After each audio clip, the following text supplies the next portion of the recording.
Narito tayo ngayon upang matunghayan ang napakainit at talaga namang nag-trending na latest issue ni Ate Erica.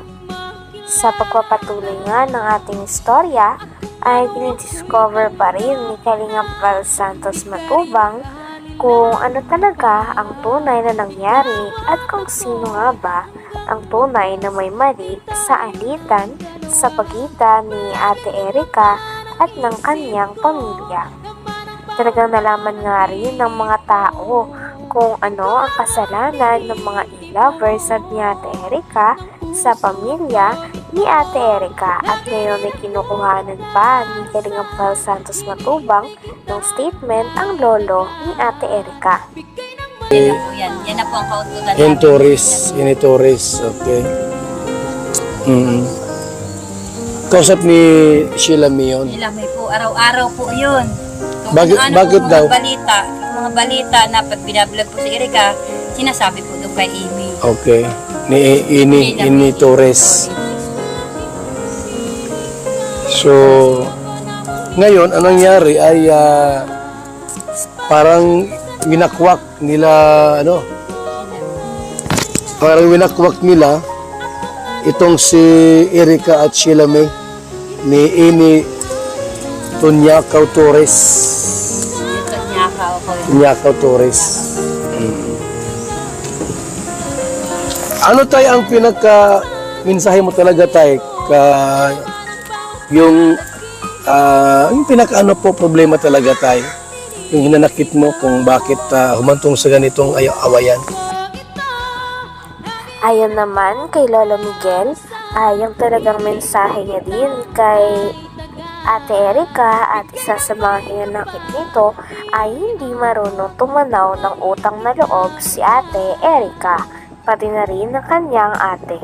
Sapagkat bilang mga tao na nagpalaki, nag-aruga at talaga namang naghirap na palakihin si Ate Erica, ay masakit para sa lolo at lola niya na basta-basta na lamang nila itong tatalikuran.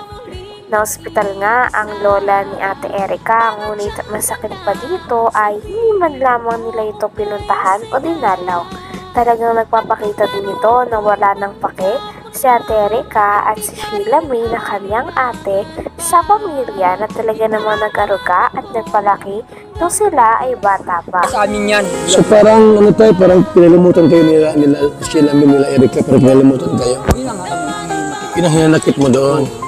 Sana man lamang tumanaw ng utang na loob. Yung lula niya, nasa ospital, di man lang damayan. Nasa ospital, nasa kasayahan sila, nasa paliguan. Kung sino-sinong kaakit. Yung lula niya, Hindi ba kayo bibigyan ng pera?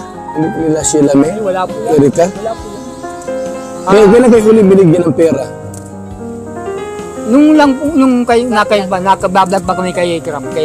Ay, kay Kalingap Rab, yung binablog pa kayo. Yung mismo galing sa kanila na galing sa nila Erica, nila Sheila May, galing kay John A. Ay, wala po akong binigyan. Wala kayong binigyan? Naibigyan lang sa akin pera. Pag ibinili ko talaga ng sangkap ng bahay nila at inutusan ako nila. Hindi mo naman sa iyo yun. Hindi sa akin. Hindi sa iyo. Hindi sa akin. So wala talagang binigay sa inyo. Hindi lang naman.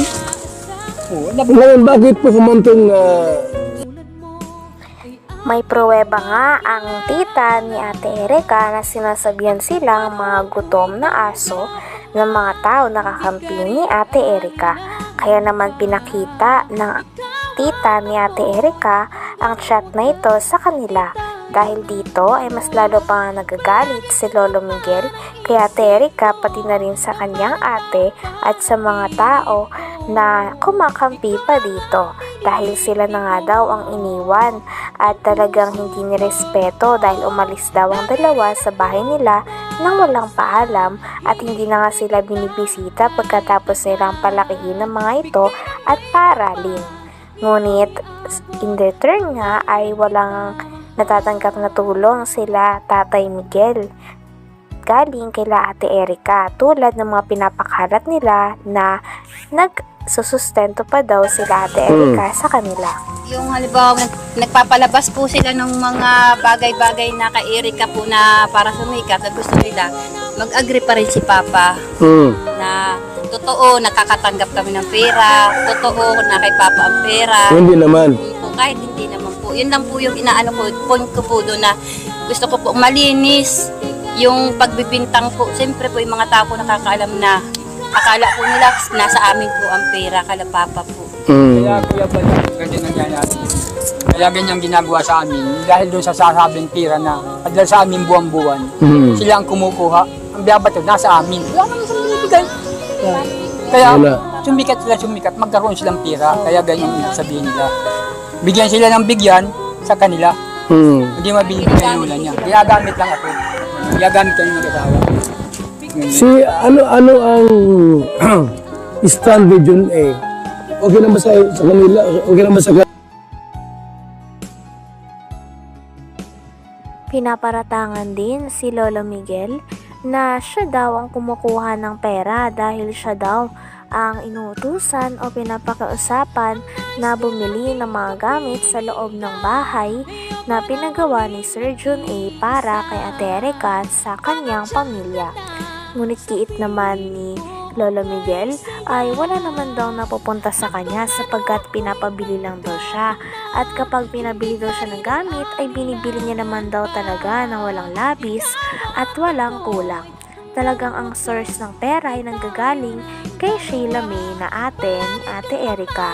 Dahil sa kanya daw nagpapadala at siya ang kumakausap kay Sir Jun A. Sabi pa nga ni Kalingap Val Santos Matubang ay may tuturing talaga na parang buhay prinsesa si Sheila May dahil stand with Jun A. nag-autos ito. Okay naman sa kanila, okay naman sa kanya na kahit tumulong siya kay Erica, kina Sheila May, tapos kayo, ano problema? Okay lang kay Jun A yun? Anong wala sa kanya? At nag-uurosap naman po sila. Kwarto ko, naalis sila, napunta doon sa bomba. Kasi nag-uusap matagal, di ba? Nakikialam. Kala ko kung ano lang ang pinag-uusapan nila Sa telepono. sa cellphone. Buti may signal dito. Anyway, meron kami May wifi dito. So wala pa itong bahay, dito sila nag-i-stay, nakatira. nag-kiss ko, hindi lang. Sino naglagay ng wifi sa inyo? Ikaw ang nagpa-wifi ka? Okay, so ngayon, paano itong si Torres nakapasok sa kwentong ito? Si Amy Torres pang ano ko po dyan, bago nagbablog po si Kalingap, bago po lumalakas ang Edrica, kausap na po yun ni Sheila May, wala pa po yun eh. Sino? Grabe at talagang napakalala na nga at napakadami nang nagaganap sa latest issue ni Ate Erica. Napakaraming tao na rin ang nababanggit at nadadawit sa issue na ito. Kaya naman tinatry pa rin ni Kalingap Val Santos Matubang na malaman kung sino talaga ang may mali at nais niya nga rin na magkaroon ng pagkakataon kung saan magkakabati si Lolo Miguel at si Ate Erica.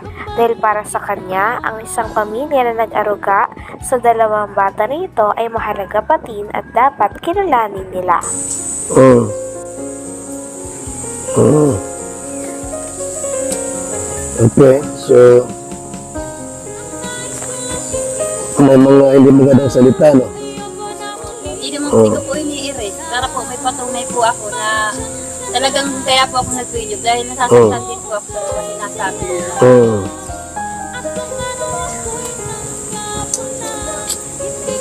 Okay.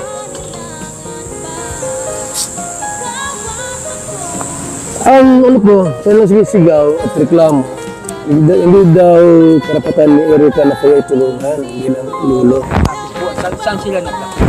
Ay, naman po sa akin, di naman po. Ang mapa sa amin, hindi ako nang nagkakanong, kaya lang, ang hihinapit ko dun.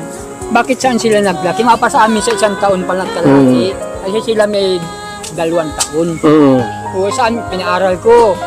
O, ay yung nanay niya nasa nagkapasarap sa Maynila. Yun. O, nasa amin yan. So parang ano tayo, parang Hanggang dito na lamang muna ang ating napakainit, nagtitrending at talaga namang mas nakakaintriga na issue ni Ate Erica. Maraming salamat sa inyong panonood. Hanggang sa muli. Bye!